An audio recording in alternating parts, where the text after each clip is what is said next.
Welcome to Browns Film Breakdown, brought to you by Monfredi Dental. We have a great show to present to you guys today as the Browns made several roster shakeups, including upward of 21 moved players, either waived or contracts terminated. So it was a busy Sunday, day after the game. We had a ton of stuff go up on the website. We'll continue to have more. It's just a jam-packed episode with breakdown of the first wave of roster moves before the Browns trim everything down to the first look of the roster, that first 53 setup by 4 o'clock on Tuesday. Brad Ward and I cover all of it for you next on Browns Film Breakdown. Welcome in to your Monday edition of Browns Film Breakdown. The Browns enter and exit the preseason undefeated with a 1917 win on Saturday. Let's freaking go. I am Brad Ward. The man next to me here is the always fantastic Jake Burns. What's going on, Jake? How are you, brother? Good. Sunday, good. Busy day. A lot of stuff to do. You put out a 53 that I thought was really effective. And even though we're both initially wrong, I mean, we're going to talk a lot about the 53. We already have some names that are, but this is hard. There's so many. It used to be an easier world to live in because they would cut these guys early. There'd be waves and you'd have 65 guys through your third preseason game and the cut number was minimal. Now it's like 90. It has changed. And I know you would agree with me on this, Brad, that it has changed in that it used to be very fluid on cuts and changes and stuff. Like now it's almost like the veterans and those guys get into your orbit and they're almost like a minor league setup here where a lot of guys don't go other places. They have the freedom to move other places if they're not claimed.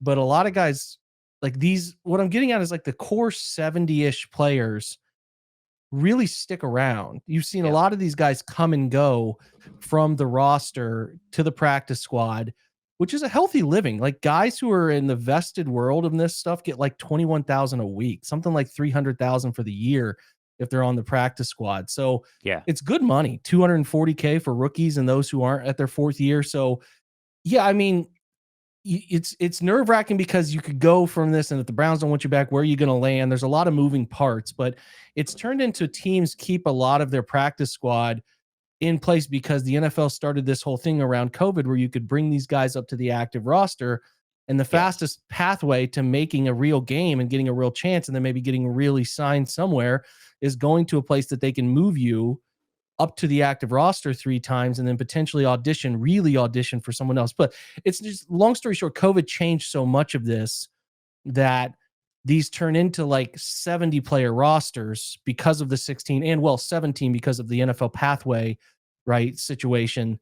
And it just is, it's totally different. So some of these guys cut that we're going to reference today, it's very possible they're back on the practice squad or back to the active roster once the league allows these guys to, once the 53 and then you IR some guys, because now the NFL has also made it a little easier where you can IR 2 guys before the 53 to come back after 4 weeks. So, long story short, there's a lot of rules here, but the rules are meant to allow veterans to have a pathway back. There's these like sidebar agreements. Hey, we're going to cut you. We're going to bring you back. This is like a Sam Kamara thing. I know we're going to talk about that, but like this happens every year with several of these guys where, hey, we got to stash Bookie Watson on IR. We're going to keep him on the initial 53. So whatever, come back, we'll get you re-inked. It's a moving part thing. And you and I are trying to do the best we can to label this. And I think you did a great job today putting together who you thought would, with an asterisk for like, they could replace this guy.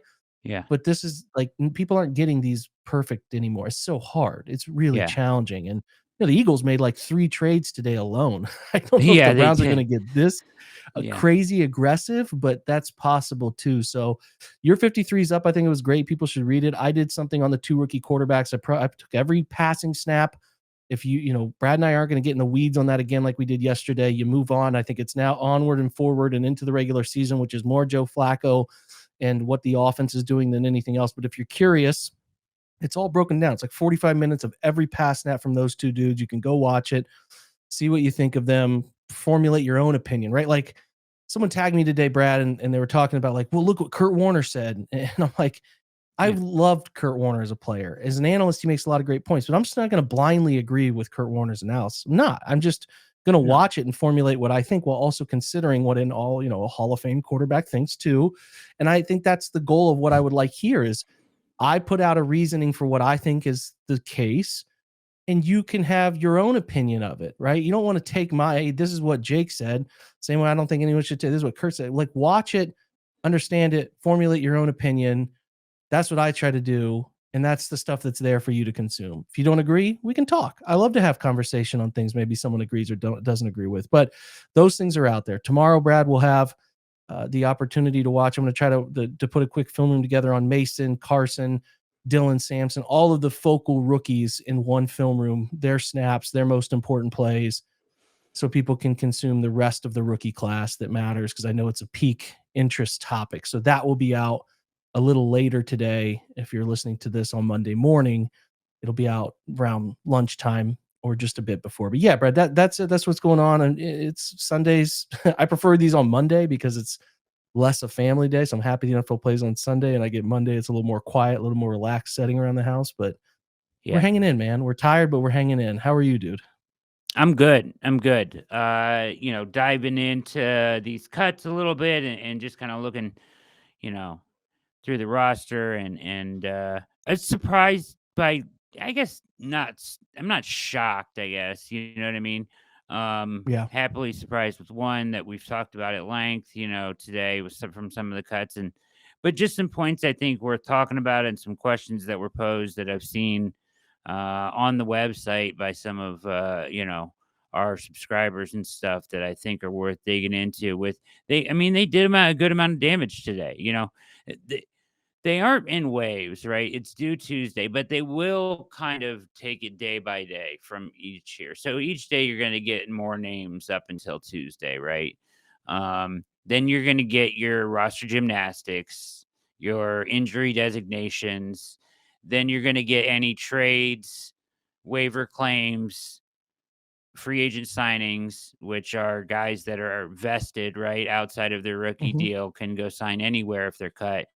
Um, and then you will have ultimately your final, like what I was writing about a little bit today is like, I was aiming more towards the final 53, which I see as like the end of the week ish, this week, Friday ish, as things kind of settle into place for what will be week one's 53, not the initial 53, which isn't really is less meaningful, I think you would say, right? Because a lot of that is just done because of NFL rules and whatnot. Like you said, they've made it easier with the two guys, but the Browns got more than two guys. They got a bunch of guys they got to figure out injury designation wise.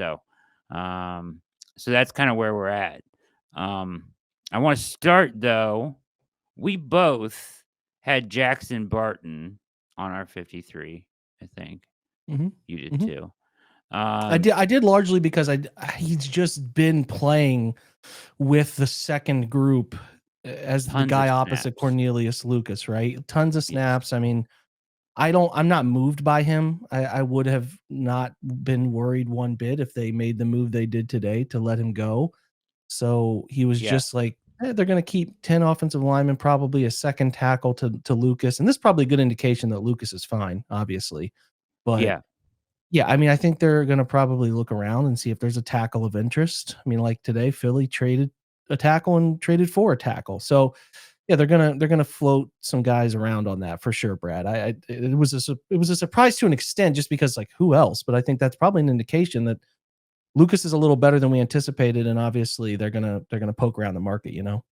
Yeah. Now, my question, I guess, would be so, yes, they're going to poke around the market. They're going to look for a guy. If they had to go with 9, do you feel okay doing it because of Tevin Jenkins' ability to really play any position? Do I feel okay? I'm always nervous because Not the okay. I tackle, mean, like I know. I'm just like from a skill point, yeah, that's fine. I'd be fine with that. But from a how healthy of our tackles been between Conklin and Jones, I think you got to be a little nervous. And we've also experienced like the 23 season where the Browns were 6 starting tackles into the season. So to me, I don't think they can afford to just say this is a skill thing and go into it with 3 tackles. Like 2 years ago, Conklin shredded his knee up in the first game of the season. Right. Like, to me, I think you need a fourth tackle. I don't think you can go Okay. into this season without one. That's my hunch, just because, like, if this was young guys who have a track record of playing and all of that, I Might would be be, different story. yeah, I could get behind, yeah, swing tackle, 3 interior backups, and let's ride, right? But that's certainly a thing I'm a little more apprehensive about with Conklin and Dwan Jones' recent track record. So I would expect them to find somebody. There's perhaps they like someone else we don't know about. I'm not sure on this. It doesn't mean they have to trade for a guy, but yeah, I think there's an addition coming there. I'd be pretty surprised, Brad, if there wasn't. Yeah, I would be too. And that's kind of why I wanted to ask. Like, is there a reason, like, that they feel good with just 3 tackles on the roster? And that would be you answered my question perfectly, and that would be ideal with their injury history there. So we kind of look at that move initially. The other one that I guess a lot of people, as I kind of looked across, the Browns, universe of guys on the 53, Tony Brown was, I think, assumed to be on this roster by a lot of people as a special teams ace. And we've had this conversation. We've beat it to death, kind of. If I was, have said many times, I don't think he can cover very well. You got to carry a 6 corner that can cover and do the special teams thing. Tony Brown gets cut, so great. I think that's a good thing. I'm sure that that's a guy they would love to have on the practice squad because of culture reasons. I think they like him as a person, and everything. But you surprised at all by that and reactions to him get? I would say, I was surprised he got his own tweet from Adam Schefter.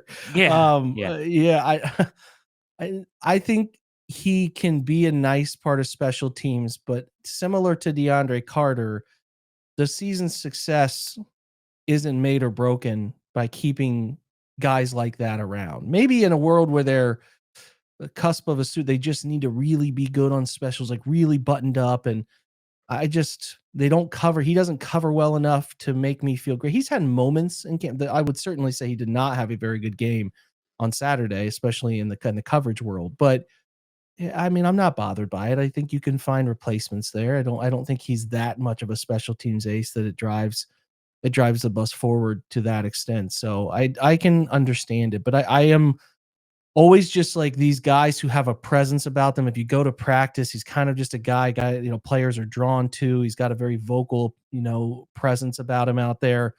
I would not be surprised to see him roster shenanigan back to the 53, maybe. sure. I think they're going to try to poke around a practice squad opportunity for him again with some elevation opportunities. But I also know that obviously there's there's a possibility. He's one of the possibilities we can talk about. And there'll be more of these in the coming 24 hours. But some of those guys, I could see Tony Brown being back, is the theory here. But yes, initially, based on the corners that are available, I was a little bit surprised by it for sure, but not shocked. Yeah, I felt the same way. Nick Needham also gets cut. There's several other corners. Chigozie Anuzium, who at one point earlier in camp, I kind of thought had a chance to maybe stick around. He's kind of a bigger athletic corner. Christian Holmes, Keenan Isaac, who I liked a little bit, cut Darius Rush. These are all the guys they brought in kind of almost like after the Emerson injury, right? Like looking for answers. All these guys getting cut today. I put not a, I haven't seen it as a popular choice, Jake, so I wanted to talk about it a little bit. I have UDFA Dom Jones on this roster. Um, and I wanted to just kind of point out why a little bit in a little bit further detail, kind of like the trend here, right? So Mhm. if you're just looking at snaps and, we were out at camp together, I'll say that the first thing about Dom Jones is that he's 6'2", 192, and he's a press man, long, lanky corner. So when you think about who the Browns are going to have to play and who they lost in injury, he does kind of fit the Emerson mold of like, if we're gonna need a bigger corner in situational stuff, this is a guy that fits that mold. He also plays special teams.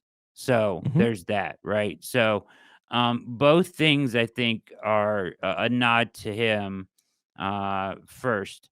But if you went back to week one of the, and I'll kind of try to make this as quick as possible. But if we went back to week one of the preseason, Jake, the Browns starters in week one of the preseason against the Panthers were Mitchell, Anusium, and Harden.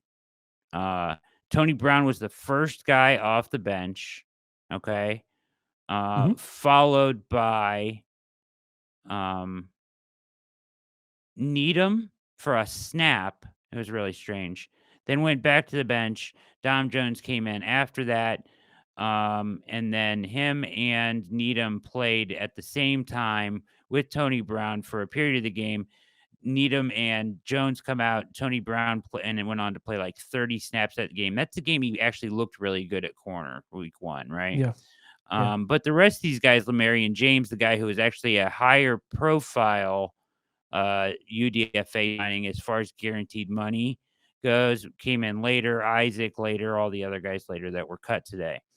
Um, Week two, there's no Ward, Newsome, or Anusium. Anusium got hurt, if you recall, in the Philly week. So it was Harden, Mitchell, and Brown starting. So Tony Brown cut today was starting then. Um, then at the same time, Needham and Jones came off the bench same time. In this game, though, Jones plays 22 straight snaps while Needham plays 5, gets benched, comes back in. And if you recall in week two of the preseason, Needham in this game, after having a good preseason game one, he played 5 snaps, came back in, and played the rest of the game to the last play of the game, which I Mhm. thought was strange, right? But then you've got Jones there who went straight, felt like he did, got out, and you have to look at these things when they go in and when they go out.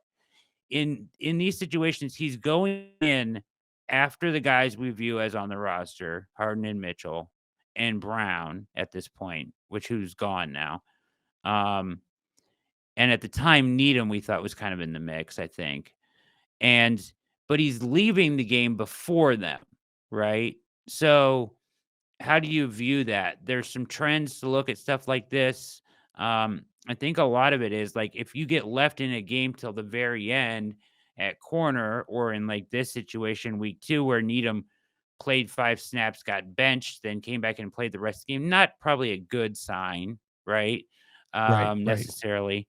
And I don't think he played very well that week, if I recall. So then we come to week three, right? And we've got, this is our game on Saturday. So, what we learned from this, kind of looking at all of this stuff, you have in week three, you have Denzel and Newsome obviously out, right? And then Yep. you had Mitchell and Harden and Dom Jones the game. So Dom Jones is now starting with Mitchell and Harden in week three. And in total, he played, I want to say 15, 19 snaps, something like that, and was out of the game at the same time, or right around the same time as actually Harden was even in longer, but out of the game just after Mitchell. So if you look at the trend of where he was coming in after Brown, after Needham, to starting over both of them in week three of the preseason, it's a UDFA with good size. He's been around the ball a lot. I thought he's made some plays when he's been in there. I have him on the roster because he plays special teams. He's big, and it just appears by just watching the snaps and kind of just evaluating which way it's going, it looks like he's trending towards the roster than against away from it. Would you agree? I would agree. I mean, I think if you're keeping Harden and Mitchell, which if you look at this preseason game, it was Harden and I think from the slot snaps perspective, Harden had 18. I think there were only 5 snaps inside for Mitchell. So Harden is kind of the leader in the clubhouse for getting that slot opportunity in this season coming Yeah, up. So I he is. do Yeah. I do have some interest in what that's ultimately going to look like. Like if you're looking at, I think Nick Needham also had 18, but like we said, he's gonna would not be surprised to see Needham come back on the practice squad. It's kind of been a thing for him in recent years, and Kevin Stefanski talked about liking him, so I would not be surprised to see him try to come back and then get an opportunity to be elevated, things of that nature. Interesting enough, but yeah, I mean, I think if you go back and just look at the collective preseason, we can sort of filter this stuff out pretty quickly and sort out who's played the most snaps inside, and then make a pretty quick judgment off of this. So your slot snap leaders in the preseason: 48 for Harden, 47 for Needham, and then Cam Mitchell had only 22, and then 12 for Donovan McMillan, and like Edmonds, the safeties coming down playing a lot. So really, your Yep. only two inside guys are Needham and Harden. So if you're saying Harden is going to specifically be an inside corner and he's leader in the clubhouse there, Ward and Newsome outside, Cam Mitchell's your first rotational guy inside outside. Those are your four. Then it's like, okay, yeah, different body type. I am curious if they like Dom Jones enough to play him, keep him. I'm open to the idea that these guys could go outside the organization to answer this. Maybe try to keep Yeah. both of Jones and Lamarian James on the practice squad. But Jones feels like the leader in the clubhouse there. We probably need to study his tape a little closer in the next 7 days as a site here to get a feel for what he's done. I think he's had 3 catches in his direction on 7 targets, only 18 yards allowed. So there's some good here. Definitely some good here. So we'll analyze that and see what they do ultimately and try to be able to pivot and talk through why they did it. But corner's tough to pin down because it's just the position with the most questions, and it's Yeah. hard to pin down the certainty around it, especially considering you don't get any indication from playing Denzel and Newsome a little bit and then going from there. So yeah, it's tricky. It's hard to navigate. I feel like they're going to keep the top 4 there, obviously, but they are also in the world of like, is Jones a better answer? Is Lamarian James a better answer? We'll see. But, we'll certainly be paying close attention to what they do there moves wise, because you don't often see very good corners hit the market. It's going to be challenging. So, I mean, it feels like one of those two probably have a good chance to make this roster out the gate. Browns Film Breakdown is proudly sponsored by Monfredi Dental. It's no secret, most folks, myself included, don't look forward to going to the dentist, but I'll tell you, this is the spot that changed my entire experience. Friendly staff, great people from start to finish. They take care of every minor detail. They get to know you like family, and I just could not recommend this place enough. Locally, as I said, here in Columbus, Ohio, just south of Hilliard, and if you're looking for the perfect experience, going to the dentist, this is the spot to go to. They're family owned. They're going to take care of you like you're one of their own. They work with just about every insurance plan you can find, and the staff is friendly, the service is excellent, and you're going to leave with a beautiful smile. So trust me on this one, guys. Go to Monfredi. They proudly sponsor everything we do here at Browns Film Breakdown, a group of Browns fans over there, and I could not recommend them more. So make sure you go to MonfrediFamilyDental.com today. That's MONFREDI FamilyDental.com today, and get started with an appointment right now. The hope is, and I wrote this in the 53, that you could go get 2 guys, right? Like in a perfect world, you could add 2 players to this room on the back end and really shore it up with an outside guy or a versatile guy that can play some outside and inside, um, and a nickel guy, right? But at this point, I think 1 is what I think I would be happy with 1 even. Like, Mhm. we're afraid they're not gonna do anything, right? A little bit. Like, that would kinda, you've said multiple times, that would kinda show us where they're at as far as a team, an organization. So, if they don't go get anybody, then you may get Tony Brown back to the roster, to your point, things like that. But, yeah, I do think 1, I would be happy with. 2 would be fantastic, but I think 2 is a lot to ask too. So we'll see what happens, who shakes loose and stuff. I just, as I was putting together my 53, I'm like, what? I didn't even know who is the guy that they view right there. So you kind of had to look at it through Yeah. this lens of throughout the preseason, who has played and who has played when, what are their trends of playing guys together. And then, it's kind of been mix or match throughout. But then at week 3 here on Saturday, it was very regimented. It was Mitchell, Harden, and Jones all in together. then you got everybody else kind of segmenting in with even like, you talked about Lamarian James, a guy I really liked and was rooting for to make the roster, but coming in the end of the game with guys that were all cut today and playing Yeah. 21 snaps to end finish the Yeah. game. Now, I don't know how meaningful that is, but like on the surface, it led me to put Jones on the roster as a guy who may Yeah. get upgraded from, but I think makes the most sense right now. I don't disagree. I don't disagree. I mean, there's also like, Aiden Huntington played a little later into the game, not the end of the game, He but a did. little deeper into the second half. Actually, I take that back. He did play through the end of the game. He did. So it's tricky, Brad. We're trying to read tea leaves. I think that every other position we have a decent feel for, or an answer, because Jackson Barton, the answer was provided, right? Yeah. And we'll see what happens with tight end a little bit here. Is some guys are a little banged up. We learned that some good news about Whiteheart. He'll be fine, I think. And then Posick, they had said, has a chance to be ready for week 1. So that's Yes. great news, obviously. But yeah, I think we'll see. This is just the corner's the most interesting thing to us. We'll see what they do. Yeah. But I think on the surface, the two guys are priority of the UDFAs they kept around. Jones and Lamarian James are guys to keep an eye on for the practice squad at minimum. And Jones, I think you're right, Brad, at the size performance level is probably the leader in the clubhouse. If they don't maybe get who they want on the market, can't claim who they want, or a trade doesn't materialize in the way they hoped, because really what we've seen moving so far is not, we haven't seen many DBs getting moved. I mean, like DBs are No. hard to come by, No. ones you really like. So yeah, I think that's where we're at with it right now. We'll keep a close eye on it, but I think you've laid that out and articulated it well, that Jones probably in the lead right now for that last corner spot. Feels like it, at least, and that would be the 5th, I guess, for right now.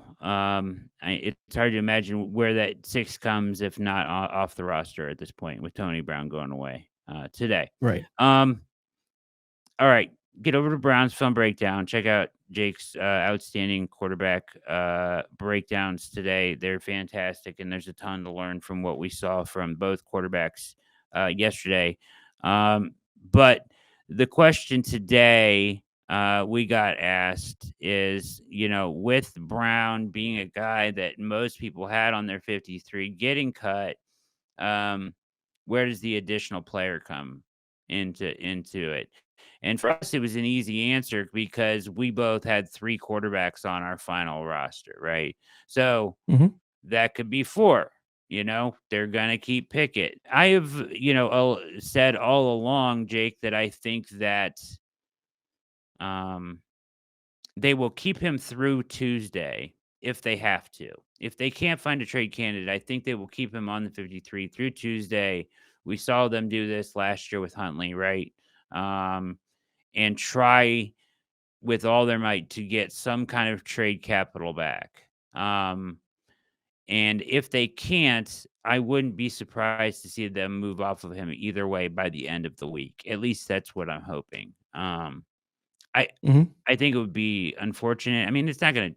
I guess it wouldn't tear me up or anything like that. But to carry 4 quarterbacks to this roster feels like a miss on another position to develop. Because I don't feel like you're developing Kenny Pickett into anything this year. So, um, We'll see and if it happens, man. There's some people in the beat who are very adamant about it. The Browns are yeah, kind of I know. also echoing it. If they keep, like, yeah, if they keep, they're going to have to cut somewhere else. They're not going to have a 4th back, or you're not going to have a 10th D lineman or something. There's going to be fallout. No NFL team keeps 4 quarterbacks on the active roster. Very rare. Doesn't happen. So something's going to get trimmed somewhere. We're talking maybe Dom Jones doesn't make the roster. I don't know. I really, one of the Yeah, 2 veterans at safety doesn't make the roster, or Donovan McMillan doesn't make the roster. There'll be some fallout. We'll break it down. But I think the most logical thing when you're looking at, they're going to keep maybe 9 offensive linemen, you got to trim fat in other places. So if you go back and track the history of this stuff, and you're looking at Andrew Berry's kept 10 defensive linemen 4 out of the last 5 years, and whatever trends, I get it, but this is different. They're in a real weird spot with 3 players, the 4th quarterback, Quinshon Judkins, and Mike Hall. So like there's some yeah. stuff there that has got to come into consideration, and we're gonna see some fallout on that in a place where you're like, man, I can't believe that guy didn't make the roster type of discussion, because again, you want to keep 4 quarterbacks. Which leads me to my my next dive into another player that I think I can make a case for. Maybe not making the initial 53, but the final 53 would be Sam Kamara. Just because of Mike Hall's absence. And I think you made a really good point to me that just like in the past, they haven't had much of an issue getting him through to the practice squad. So why would you need to do it, right? I I just, same thing, kind of just looking at this stuff and when he played and with who um in this preseason. We don't have to go through the whole thing again, but he started week 1 of the preseason, which had obviously Harris and Collins out, but it was Mason Graham and him that started on the interior, right? Mhm. In week 2, on the interior, it's Shelby Harris and Sam Kamara starting. He's only playing half the game. And then in week 3, it's Malik Collins and Mason Graham starting with Shelby Harris and Sam Kamara coming in on the exact same snap to relieve those two. And then playing for the exact same. Well, I take that back. Sam played for longer than Shelby, but they both came in at the same time. So I guess the question is, do you carry 5 interior defensive linemen now that we know Aiden Huntington is on this roster? Does it make any sense to keep Kamara Kamara? feels like the prime example of this discussion on 4 quarterbacks. That's probably a spot where he does play a lot in the preseason, and it looks like he's probably going to make the roster, but Yep. you have Mike Hall lingering, and you have Yep. an issue with 53 because of a 4th quarterback. And then it comes down to, like, if Mike's gonna be back by week 5, hypothetically, you can elevate Kamara 3 times from the practice squad to the active roster. So it feels to Yep. me like he gets cut. They continue to work their magic with him. He comes up and plays 3 games, and he's also around to be elevated to the full 53 if they have some injury issues. They like him. He's liked his time in Cleveland. He keeps coming back. The problem is that they address this position significantly with top end In talent the now, right? draft. Yeah. With Malik Collins in free agency, with the draft in Mason, and then now they struck gold with Aiden. So it's to me a nice opportunity for him to have another concrete practice squad elevation opportunity, and then ultimately maybe an elevation to the game day roster. So my prediction on this would be that he is cut, one of the final cuts, and then they work out their under the table deal to bring him back, and he continues to be a concrete Practice part. And squad. these guys like also to just stay in one city and be a part of Yep. everything in one place. And he's around. He's been around for a while. He's been a part of this thing for a Yeah. while, and they've seen him grow. And he's had some real moments in the preseason. He didn't play well the second week, but I thought he played well Saturday. Again, the first and third games were better performances from him. So I do feel like that's the route that it'll go. Probably right. Just thought I would throw that out there as far as they definitely value him as a part or an answer until Hall comes back, like as part of their depth in that room. So, but yeah, to your point, getting him to the practice squad and elevating him a few times, until Hall returns does seem like the most obvious route. You're watching and listening to Browns Film Breakdown on Brad Ward. That's Jake Burns, the always fantastic Jake Burns. All right, Jake. All these cut downs. But Barton, Brown, Huntley, and Needham are the only guys that are terminated contracts. The rest of the guys are waivers. Is there anybody on here that's like, this is a guy we really need to make sure is on the practice squad?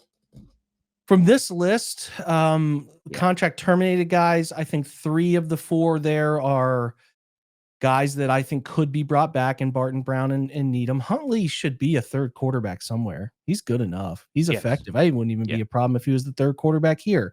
We know that won't happen, but I'm just saying out loud, like, he still plays 4th? well. Of the group, they can't. The practice squad quarterback, sure. Yeah, if they want to have but they feel like, if they're keeping the 4 guys, like, the role of what you would need a practice squad guy to do is going to get accomplished by one of the younger quarterbacks. Those guys are going to play scout team. Dylan's going to play scout team probably. Correct. The Shador will certainly play scout team, right? So, Yeah. from the 17 waived, who do I want back? None of them. I don't think any of them None? are guys that I need to have back. Javion Cohen, the guard, the UDFA That's what I was last gonna year. ask He you. just hasn't gotten better. I wish he was a better Okay. football player, just not gotten better. Yeah, two Christian Holmes and Keenan Isaac were late additions. I'm not interested in them all too much. I will say from this group, I don't have much, man. I really don't. I think the core 16 is largely going to be the guys they start working through the next wave of cuts. And then, like I said, 3 of the 4 terminated contract guys are. So if you're starting there with 3, I don't know what the total number of the roster is right now. You're probably sitting just north of 70. Yeah. Yeah, there's guys there that'll fill out the 16 to me with a couple of those contract terminated names up there in the mix. What about KJ you? I don't know if Henry? there's anyone there that you maybe he looks the part. He's fine. He's He's stiff. interesting. Yeah, I just feel Yeah. like I'd rather have Cameron Thomas around or Julian Aquara on the practice squad ready to elevate. Those are Which just I better think they will be. players. Yeah. Yeah, that's the route Yeah. I would go there. And Kamara's got O edge capability too, just has done a little bit of that too. Yeah, you're right. I guess is there anybody there's nobody here, like, that's, like, just you think is just too young at this point? Like, Ivy was a UDFA, didn't see anything from Ivy, Yeah, just sloppy, not worth it. not very good. Just Okay. bad feet. Don't think it's Gutierrez? developmental. They did play Lorenzo Thompson a little earlier with the second group Yeah, and third group, so keep your eye on him, yeah, as a guy. They played him inside a little bit when, Tevin Jenkins was still hurt early part of camp, so he's got yep. some inside out flexibility. So, yeah, I would say keep an eye on Lorenzo Thompson of that group. The That's only other probably it. name that I would throw out there would be Sal Cannella from, Yeah, uh, the UFL. I mean, the guy, I mean, he probably can't block, doesn't provide a lot there, but he can certainly run routes and catch the football. I don't know if that's a guy you wanna keep around. Probably not because you're probably trying to keep a guy like Brendan Bates around right. instead. I just think there's more talent. If you're keeping 4 tight ends and Bates is like your 4th tight end, then maybe Canella's the practice squad guy, but I also think they're only gonna keep 3 there. I think they're gonna keep 3 Yeah, and, Canella is probably on the 5th. He may be one of the first calls. If they gotta activate and bring up Bates at 53, he's the first call to come in and be the practice squad tight end if he hasn't signed elsewhere. That'd be my hunch, Brad. But, yeah, Canella's had some yeah. moments. He played early. He played in the second quarter the other day. So, yeah, I'm interested in that as like a second wave of the practice squad players. Alright, this is a question from, your film breakdown, but not about quarterbacks. Deontay Johnson hasn't done a lot lately but I was watching your film breakdown, and I was watching him run routes a little bit, and, you get to see a little bit better what he's doing and stuff. Do you feel confident, like, "Hey, he's a professional receiver, he's a lock?"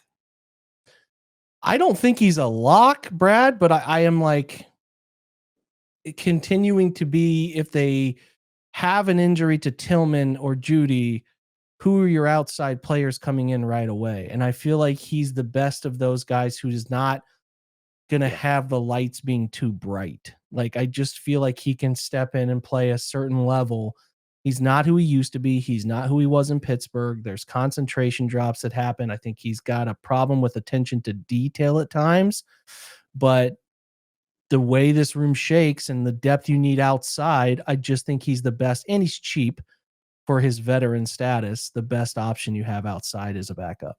That's the nature of it. Where Thrash is more of an inside guy to me. I prefer Larvadain to be an inside guy as well.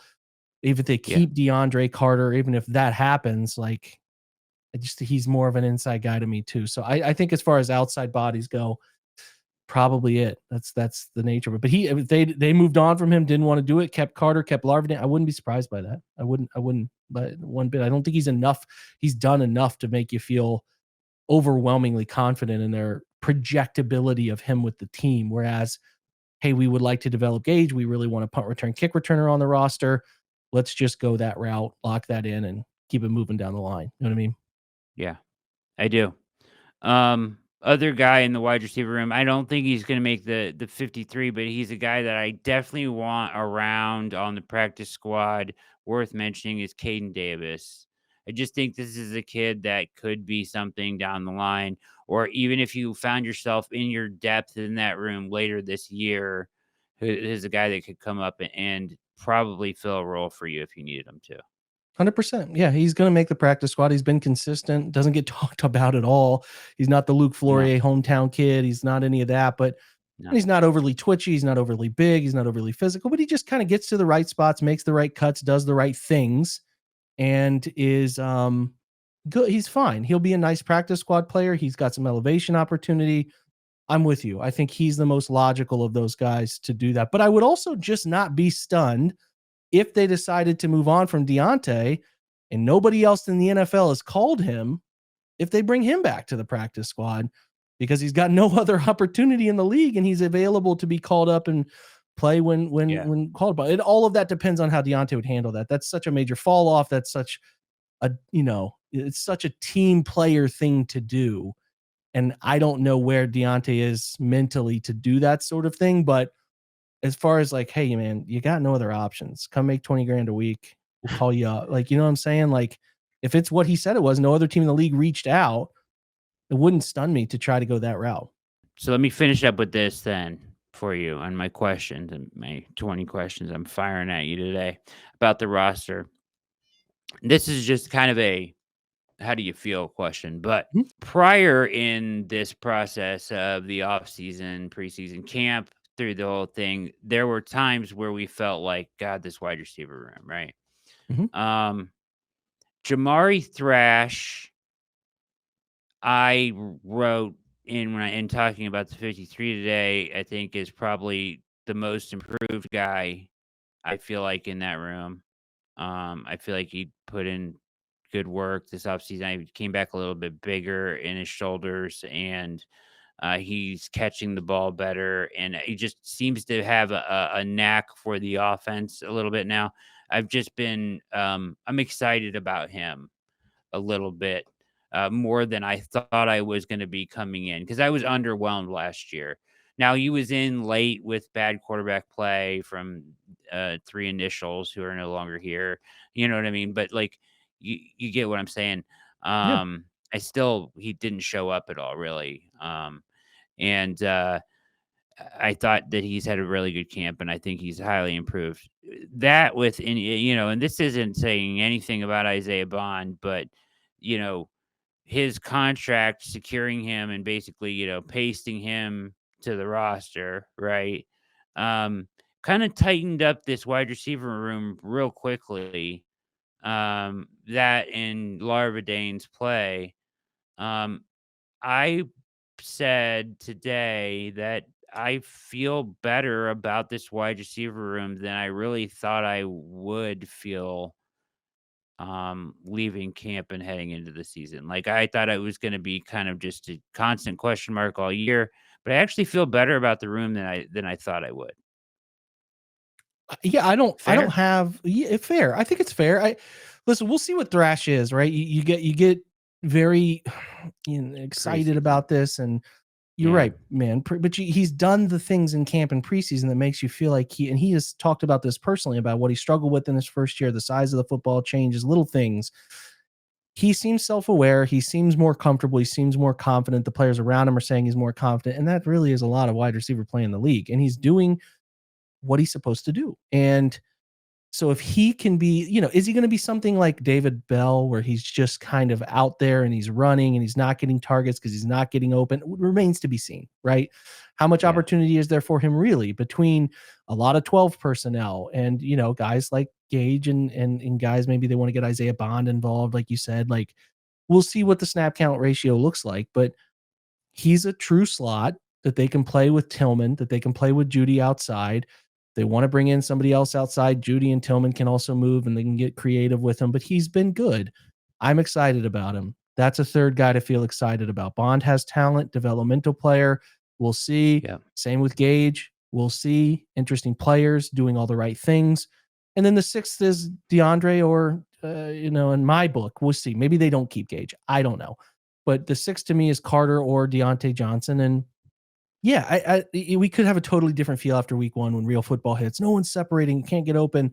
Certainly know that they're going to bring the Bengals are with Golden. They're going to bring in a very aggressive man-to-man defense, the same things he did at Notre Dame, right? They're going to get after him. They're going to challenge the Browns receivers.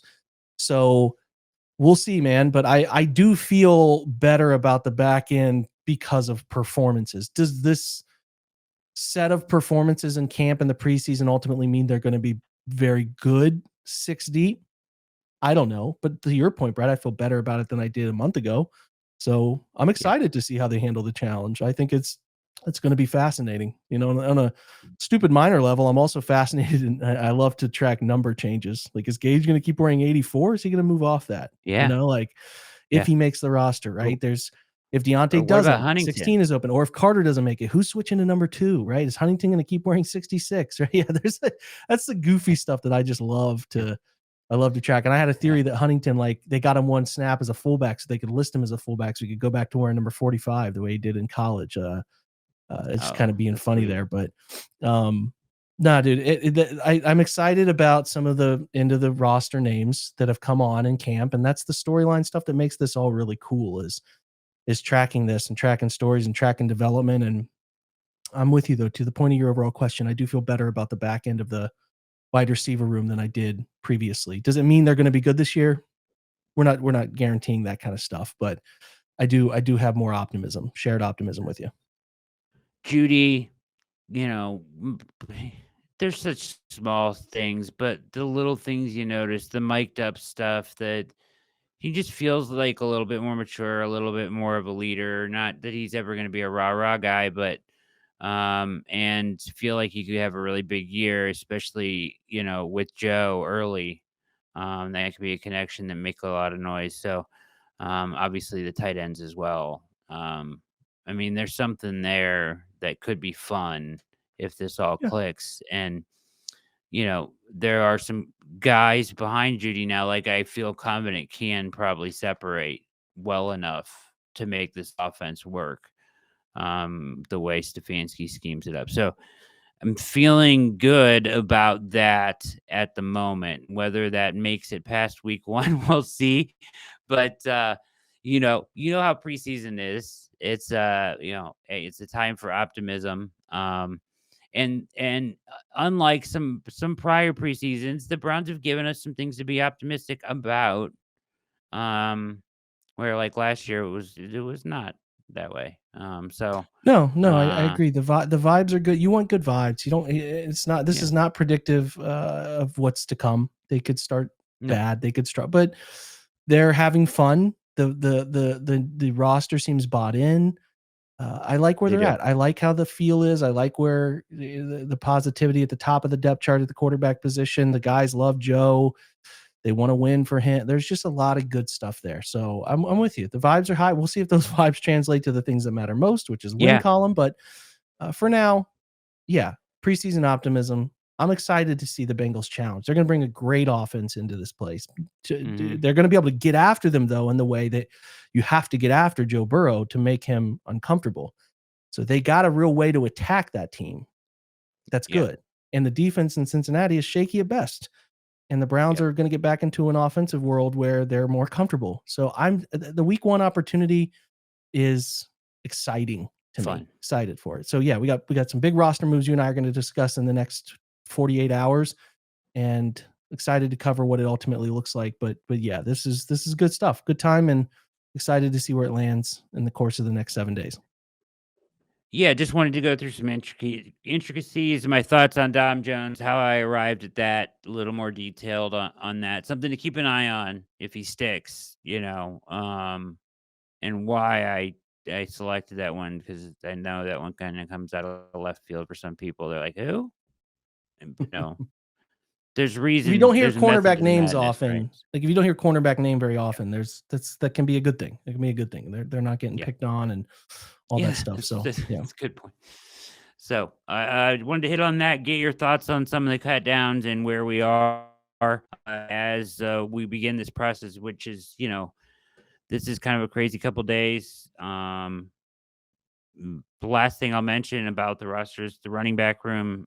I mentioned it in the thing. Pay attention to Denver, right? Mhm. I think they have too many backs. That could be a place you could get a guy. And Bez been mentioned multiple times. Estime has a history with Reese and everything. And he may be on the chopping block there. So Yep. something to watch for. Very much. Running back is a running back, tackle, cornerback, tight end. Probably the places you're looking. So keep your eyes open for those. Yep. And then that means they'll probably end up claiming a linebacker, and none of us will see it coming. Yep. That's how it goes. Because I think that the last time they got busy on that was the kid they claimed from Khalifa Lassi, and we're like, oh, they claimed a corner. That's really interesting. Didn't see that coming. Yeah. So yeah. Yeah. All right, man. Good show. Appreciate you taking time, Brad, to come up with some good questions. I think there's a lot of time to be spent on what they're going to do, and the types of decisions they make will tell us quite a bit. So, guys, thanks for being here. Everybody stopping by. We appreciate you stopping by. Continue to do so. Check out the website where we'll cover everything in the coming days. Brad and I will, and keep you in line with where everything is. Stay paid attention to the news tab. That will be a spot that we drop in where every little bit of roster decisions go, and then we'll have some bigger, broad discussions in in these podcasts. So stay dialed in to brownsfilmbreakdown.com. Thanks for being here. Come join us if you haven't done so. I promise you're going to love the community of Browns fans that we have built. You will not regret it. So for Brad and I, we appreciate you being here. And as we always say, go Browns.